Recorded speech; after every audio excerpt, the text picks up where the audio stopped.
Баршаңызға сәлем. Бүгін біз асқабақтың сіз бен біз білмеген пайдасы туралы сөз ететін боламыз. Қазақ дастарханында асқабақтан пісірілген тағамдар көп қойыла бермейді. Оның еті мен дәнінен емдік дәрілер жасалатынын, халық медицинасында бауыр ауру емінің бірден бір шипасы асқабақ жеу екенін біле бермейтіндер де көп. Адамға пайдалылық жағынан бұл бақша өнімі өзге жеміс-жидектер мен көкөністерге қарағанда дәрумендерге өте бай. Адам ағзасына қажетті С, В1, В2, В5, Е, ағзадағы зат алмасуды жеделдететін Т және қанның ұюына ықпал болатын К дәрумені, калий, кальций, темір кездеседі. Дәрумендердің көптігіне бола 1001 ауруға ем. Көру нашарлағанда, қан аздық, артық салмақтан және тағы да басқа дерттен арылғысы келетіндер үшін таптырмайтын ем болып табылады. Шлактан тазартып, зат алмасуды тұрақтандырады. Ауа райы мен топырақтың жағдайын талғамай өсетін болғандықтан, өсіргенде химиялық препараттарды қолданбайды, өз күшімен өседі. Дәрігерлер қауымы жүрек әлсіздігінен жүдегендерге ем ретінде асқабақтың жұмсақ майегін отқа немесе суға күйген науқастарға жарасына таңуға болатынын айтады. Асқабақтың несеп жүргізетін, ыстықты түсіретін қасиеттері белгілі. Жүрек қан тамыр аурулары, гипертония, зат алмасудың қиындықтары бар науқастарға диеталық тағам ретінде ұсынылған. Асқабақ дәні балмен араластырып жеп, ішек құрттарын түсіру үшін де пайдаланылады. Бүйрек және бауыр ауырған кезде күніне 1 стақан шырынын ішу керек. Шырынын, яғни сөлін жаңа пайдаланған күйінде ғана ішеді, өйткені үй температурасында сақталуы қиын.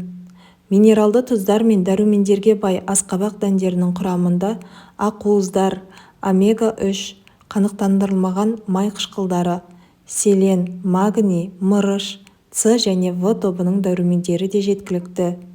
Несеп жыныс жүйесінің көптеген ауруларын емдеуге көмегі зор.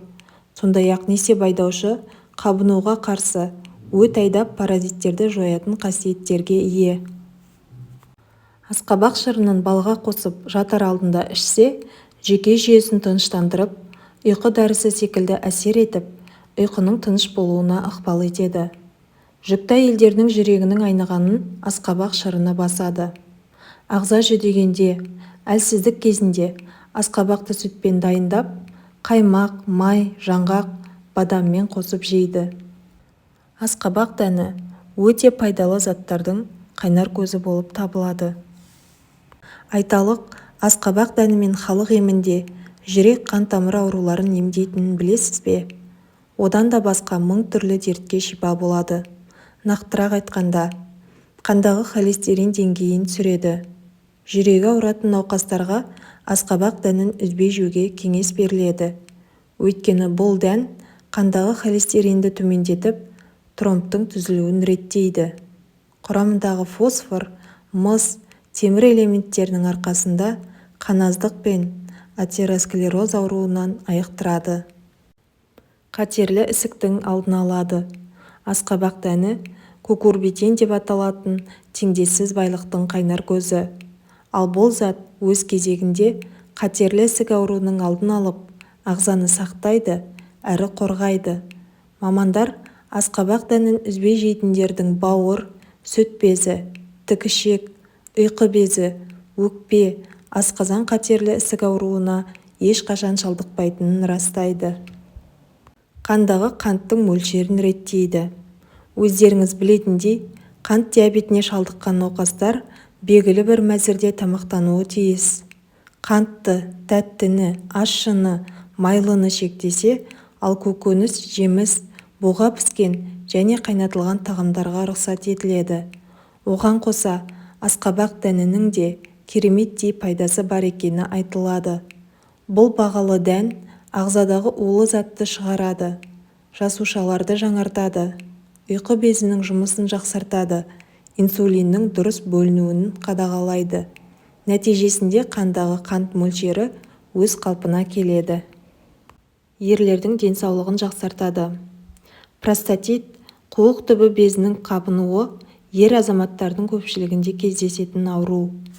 Ал оның алдын алып немесе сақтанғыңыз келсе, бір уыс асқабақ дәнін жеңіз. Емді күніне 3-4 рет қайталау арқылы айықпас дертіңізден арыласыз. Сонымен қатар, жамбастың қан айналымын тездетіп, суықты емдейді, әрі ісігін қайтарады. Артық салмақтан арылтады. Кез келген дән, әсіресе асқабақ дәні, өсімдік ақуызы мен жасұныққа бай. Ал бұл заттар өз кезегінде ағзадағы майды ерітіп, артық салмақтан арылтады. Диетологтар қарныңыздың ашқанын сезе бастасаңыз, асқабақ дәнін жеуге әдеттеніңіз дейді. Оның құрамындағы пайдалы заттар ішектің жұмысын жақсартып, зат алмасуды реттейді. Көңіл күйді көтереді. Асқабақ дәнін жесеңіз, ағзадағы серотонин атты қуаныш гормоны бөлінеді. Дәннің құрамындағы триптофан амин қышқылы сізге сергектік сыйлайды. Жүйкені жақсартып, миды тынықтырады.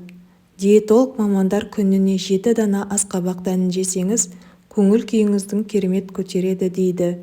Сондықтан да депрессия алған адамға, стрессте жүргендерге және үнемі мазасызданатындарға асқабақ дәнін қалтаңыздан тастамаңыз деп кеңес беріледі. Ішекті құрттан тазалайды.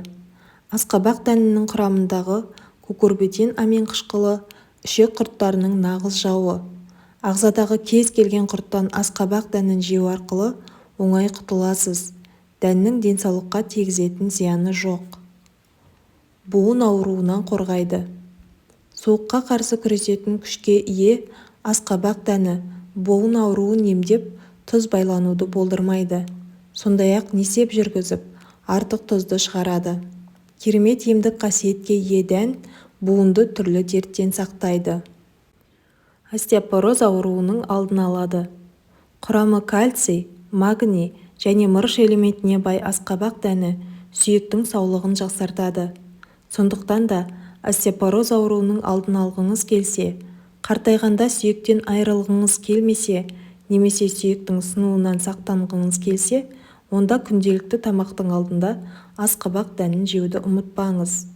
Сонымен, асқабақ дәнінің керемет әрі теңдессіз емдік қасиетімен таныстық. Ендеше, аталған аурудың алдын алу үшін ағзаны улайтын химикатты дәрілерді емес, керісінше, ағзаны дәрумендер мен минералды заттарға байытатын асқабақ дәнін жеуге әдеттеніңіз. Бүгінгі пайдалы ақпаратымыз ұнаса, лайк, комментарий қалдырып, арнама жазылып кетуді ұмытпаңыз. Келесі кездескенше сау болыңыз.